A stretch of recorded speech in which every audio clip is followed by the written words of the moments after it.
I mean, you've got, Lawrence, I mean, I know this is a really big thing for the Beltway crowd. I completely understand that. But you've got a committee now that is subpoenaing all these records, and I'm sure I can hardly wait for them to subpoena Colin Powell's email, private email, or Jeb Bush's private email, which he held on a separate server. Or, I mean, you start to go down this path, and you have to treat one side the same as the other. And there certainly is a lot of precedent on the other side for people to have both private emails that are done because they don't want their private business being on government time. Often it's because you don't want the taxpayers to pay for your private conversations. Governor, I'm going to talk about you now, and then we're going to come back to you and get you a chance to respond to this. But what I just heard is what I don't believe Governor Granholm would be saying, Josh Barrow, if this were a Republican administration.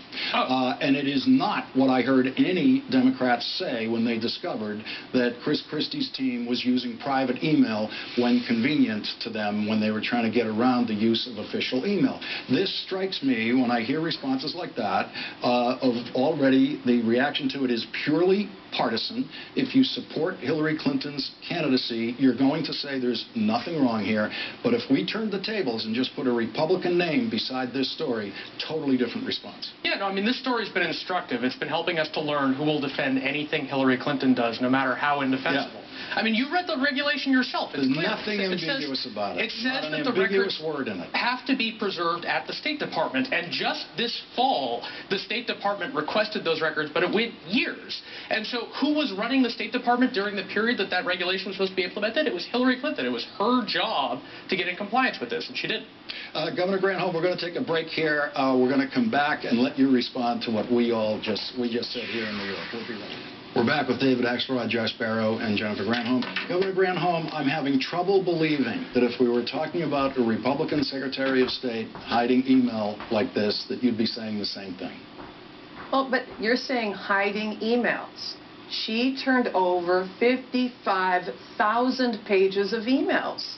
I mean, what your suggestion is that she didn't turn over everything, and she's getting subpoenaed over that. But if you're talking about one side and the other, then I'm curious as to whether you will see the Republicans, jumping up and down about the Republicans who have not turned over their private emails too. This is a slippery slope for them as well. The bottom line is, Lawrence, that this issue is just not going to be something that voters are going to care about in 2016, whether the archives were kept in the right fashion or not. They care about jobs. They care about foreign policy. They're not going to care about this particular issue, which, you're right, does bite both sides. Well, that's not entirely true, Governor, with all due respect. It's going to be one of those rare Paula rants here on the OMSR, but yeah. That's the problem when you're so pro whomever you're supporting that you'll jump into a subject matter and you forgot or don't even realize it's a macrocosm within a microcosm. Of course this matters. It demonstrates decision making and also whom you have on your staff to allocate or delegate authority to, which due before the clip segment beforehand, because I'm going to show you some stuff right now. It's for your own good as well. The security loopholes that still come with Windows 8 and whatnot. But the gentleman on before was talking about securities, certificates, and that on their domain server and probably run an exchange. Let's just go directly to it here. Bear with me. They were sticking with the default ones. Yeah, boy, what a bunch of dum-dums. We'll get to that in a moment. All right, so here you can see, I've got Outlook. Hang on for a moment, bear with me. And I've got a 12-year archive, which is quite a bit actually, but if you know what you're doing folder hierarchy-wise, it's like a no-brainer. 3 different companies, 4 business models, some eBay sellers and whatnot. I had my business partner get us a domain that matches the acronym of the site online currently that we have out there commercially. so that our email addresses would be so-and-so at acronym.com, not acronym at Hotmail. How cheesy is that? No one would take you seriously professionally as a viable company. Magnify that by, oh, I don't know, 1,000, a Googleplex, when it's, you know, one of the key departments of the United States government. We still don't know what her email address said. And they were talking about, you know, the certificates and whatnot. But first I'm going to show you what the key fundamental problem with White. Well, she, you know, the governor's defending her 55,000 emails. Well, yeah, you're kind of undermining your own premise that it's okay to have personal emails. Other secretaries of state had in the past. Yeah, I'm sure they probably had maybe a couple hundred personal emails on their personal email, and they were using the State Department email for everything else. 55,000 in her short stint? Okay. You can go into an email and change it up. For example, let's go with Bruno here. Alright, you can go into it. After you've already had it for a while, you go to edit. This is Outlook again, mind you. Edit message. Perplexed with a double period, I guess so. Alright, so you could change that to say like that. So, well, I hope that detail of Benghazi doesn't get out, or we're in deep doo-doo. Thinking no one would ever read it, and then you got, you know, cover your tracks type deal. I was a little confused. Alright. Maybe, that's not as bad as perplexed. You go to File, Save. You'd exit out. And it's still saying that, right? You're thinking, well, it didn't change. We got to kind of refresh it. Boom. So printing out emails saying, and you know, there you have it. Printing out an email saying, well, here's our stack of emails. You could take that verbatim. Wrong. Plus, you can't, you know, choose fields here and sort by all kinds of, you know, determinators or criteria. So a paper copy doesn't mean shiznit. Alright, point number 2 with regard to, I want y'all to run this because you'll see there's still loopholes that Microsoft sends with Windows, even in version 8. Why are they doing this? Makes it very easy for hackers to get in if you are one of those who thinks just installing your firewall is a fire and forget and you're perfectly safe from hacking attempts. Think again. So you type in certmanager.msc. It's for Microsoft Management Console. It's a it's a Microsoft console. That opens up your certificates. And you'll see, you know, and it comes with all these certificates stock, basically, with Windows, right? You got trusted publishers, and, you know, if you have certificates in here that are expired, and there's a bevy of them, or some that, here's the kicker, check this one out. This root certificate is not trusted. Well, what does it work for? What could it enable somebody to bypass if they get onto my LAN or figure out, you know, all my IPs? Oh, it does everything. Server authentication, clients, you know, making piggybacks on your network, sucking bandwidth, watching your every move, secure email, hello. Yeah, you can't use the default settings there. Trusted publishers, I'll just show you the untrusted. There's only 2 there. There's a bunch of them in here that are expired. Why does Microsoft do this? As you can see right here, 2004. Why is it in there? You got to get rid of these. I guarantee you 25% of you have been hacked because you have certificates that are viable in there that hackers know how to manipulate and get into your system that way. And finally, you should also get familiar with Microsoft Management Console. You can shut down a lot of loopholes, especially a terminal server. Evil program. .NET.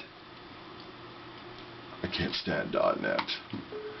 .NET, qualified, you know, server administrator knows how to put it together. They're called configuration assemblies with tokens.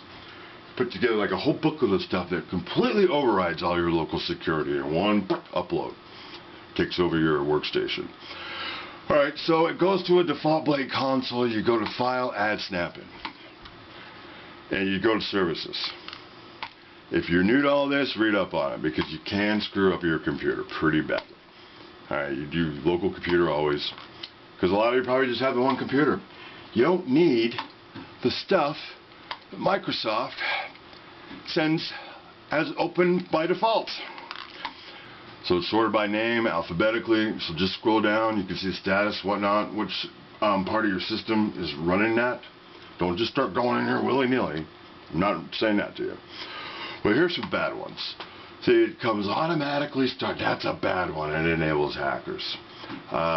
Server. You don't need that if you don't have a LAN and you're just one computer. That makes it very easy on hackers to get by with anonymous credentials and so forth. Right down in through here, terminal services. Evil, evil, evil. Microsoft never should have invented that. .NET, as I mentioned, is up here. You can see I've already manipulated mine, but it comes started automatic for you. See, there's all these open things going on here that hackers know about, and they see how many people are relying on the default settings, you know, default passwords for routers and so forth. So you got to check up on this stuff. And yes, it matters, Governor, because Hillary Clinton, aside from all of the entitlement and the secrecy and whatnot, it's just a dumbass decision to be making. All right? No one's giving Joe Biden any respect. Most dissed vice president ever. He should be president. I'll tell you what. His response to North Korea having cheated and started their nuclear program again when they weren't supposed to be doing it. Remember when that broke out in 2007? His response on Meet the Press shut them up for 2 years. Look it up. And General McCaffrey should be like live forever and be a permanent Secretary of Defense. I'm sorry, with all due respect to my female audience, this experiment with women with no military experience being national security advisors, you know, right-hand gal to the president, no, it hasn't worked. This is not about equal opportunity here. It's about realizing that the other men in the world who are not as evolved and could care less look at that and laugh at us. All right, you put in General McCaffrey, who I would follow to the gates of hell, or some other 4-star, like whomever takes over the DIA has a minimum 3-star. They're always a lieutenant general. The national security advisor needs to be somebody who puts the fear of Allah, God, Jehovah, whomever, into potential enemies. Axelrod, the Clintons have always been lucky in how clumsy their political opponents are. And here we have the Benghazi committee going after these emails. And in a sense, she's lucky it's that committee which has been discredited in the eyes of so many people already. No question about it. It's the longest-running dry hole in history, and no reason to believe that would change. Again, look, I think a lot of these, I'm sort of halfway between you and Governor Granholm in the sense that I don't really know whether she turned over all the emails. I don't know whether she had another email. I don't know why she didn't have an address at the State Department that she used for secure converse. I don't know any of that. But it would behoove them to just answer those questions and get this behind them and not let it become a long-running story. I agree with Jennifer that I don't think this is going to be the issue that the election turns on. But these little things tend to hijack the story for long periods of time unless you're responsive in a very quick way. And they've let this lapse for several days. I don't think she has refused to answer the question. I think her spokespeople have been out there. Reporters are getting a refusal to answer. Let me just ask, Judge Barrow, has the New York Times asked Hillary Clinton, tried to ask Hillary Clinton why she did this, and has she refused to answer? I know reporters at the Times have gone to her spokesperson and have not gotten answers about the justification. We've gotten some very limited answers, including they're very emphatic about the fact that when she emailed other people at the State Department, those emails were archived because the other people at the State Department used their email addresses, but they won't give us a clear answer on what happened when Hillary Clinton emailed someone outside the government or someone in another government agency about a topic, when those are getting archived. And the thing is, David's right, we don't know whether she's turned over everything she's supposed to turn over. What we do know is she hasn't turned it over in a timely manner. You had places like the AP that were making requests going back more than a year trying to get these records from the State Department. They couldn't get them because the State Department didn't have the records. So even if she's turned over everything now, it's too late.